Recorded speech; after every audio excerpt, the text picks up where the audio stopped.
Hi, this is the Black Bear Prepper, and like we talked about in our last video, we're going to be talking about the new AT stock for the Mini 14. Now, as you can see here, I don't have the Mini 14 in the gun because we're in California. And the reason that the Brady bill and all these other bills failed is because if I take this stock and put it on this perfectly legal gun, I have now committed a felony. One, because it has all the bad features they don't like.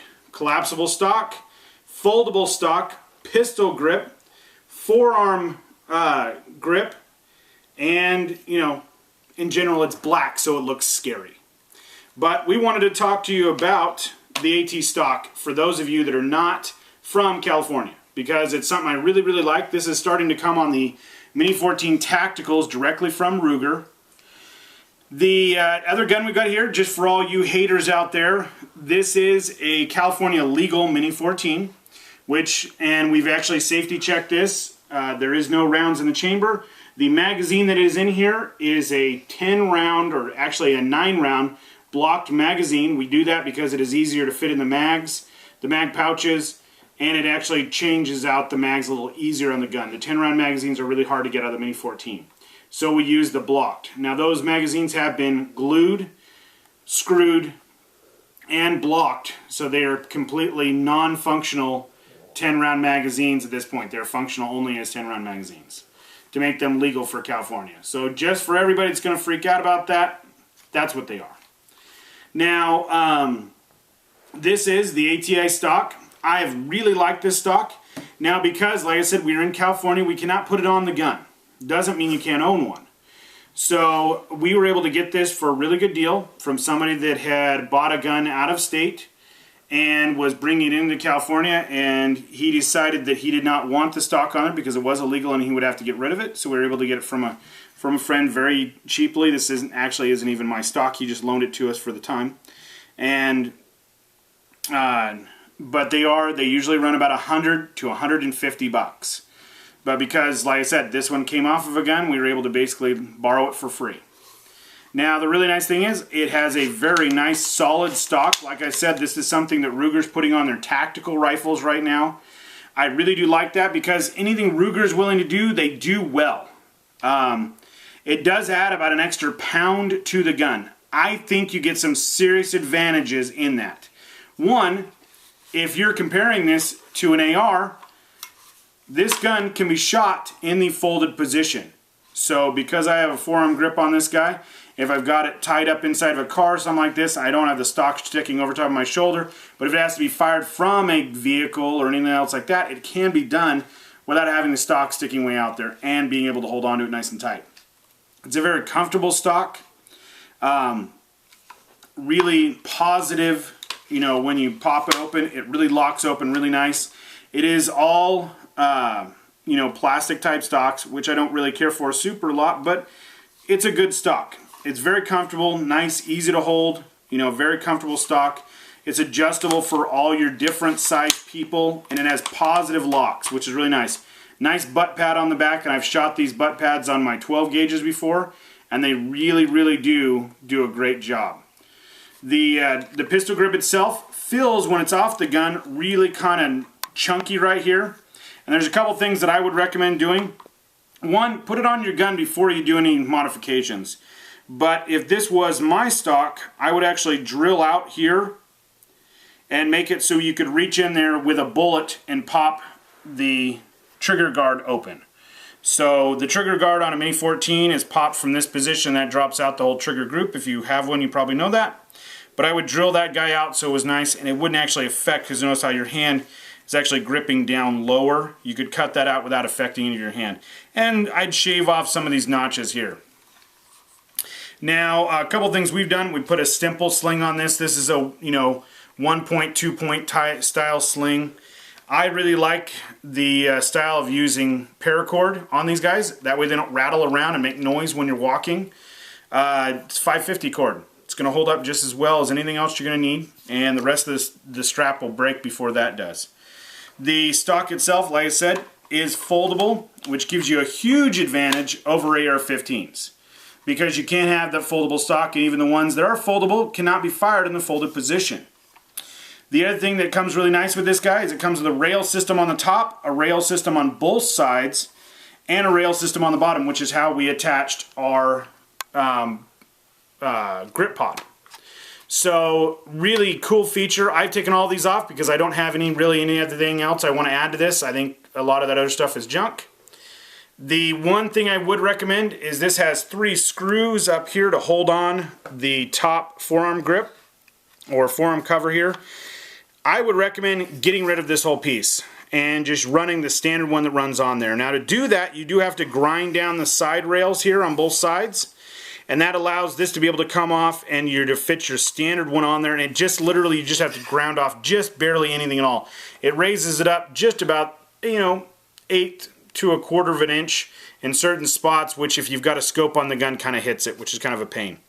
And then you can run your standard grip without having to unscrew it and still be able to take apart your whole gun with a screwdriver or a bullet.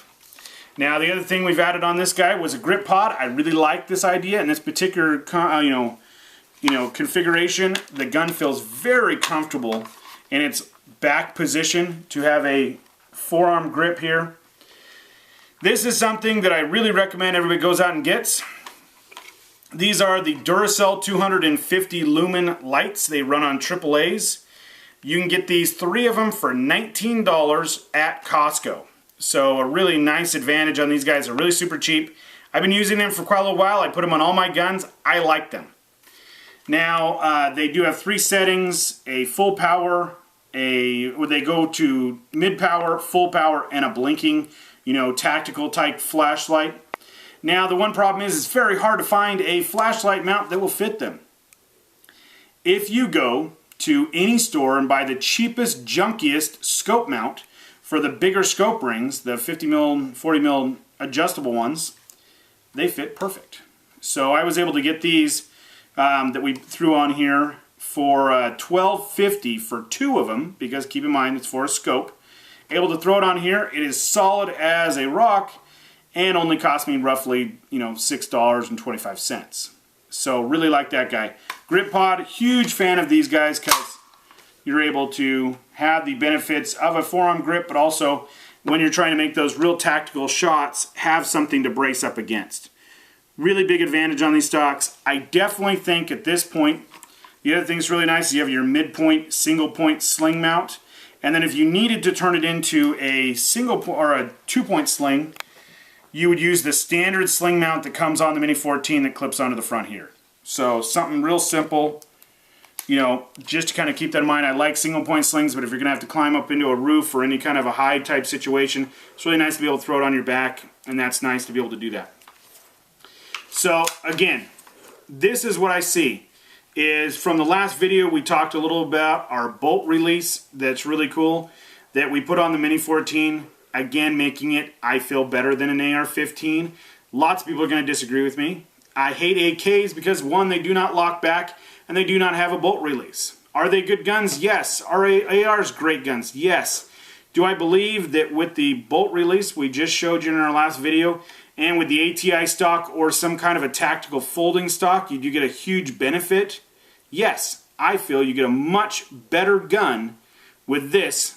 Spending a little, putting that, you can actually buy this setup on there for under $1,000, and you're able to get a better gun than an AR or an AK for the same price.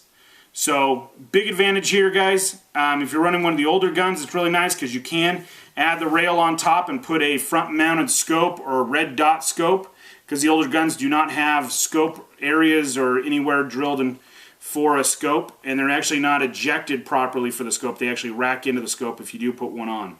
So this is kind of a nice feature, but I do recommend ripping that guy off, taking off the side rails to cut down the weight. Just kind of keep that in mind, guys. Really big fan of this stock.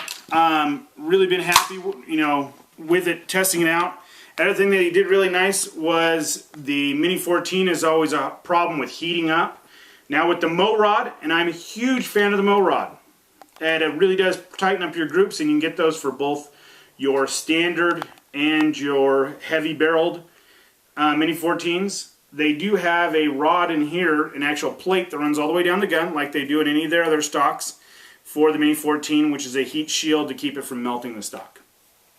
For you that are thinking about watching our next video, please subscribe and please leave messages. We like to know what you guys are thinking about or what you might want to know about next. This is something really cool that is out on the market right now. The 1022, these are full synthetic guns, which is basically the idea of the Glock, which is they've got synthetic synthetic trigger groups. The whole trigger group is synthetic.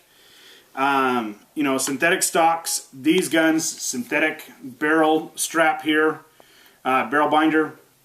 Awesome, awesome guns. $225. Killer deal. Okay, now we've done some modifications to these. We added the extended charging handle, so it's a little easier to charge the gun, which I really do like. But we'll be talking about this in our next video. Definitely go out and get one of these guys, but we'll be talking about it on our next video. So as always, as a Black Bear Prepper, have a great day.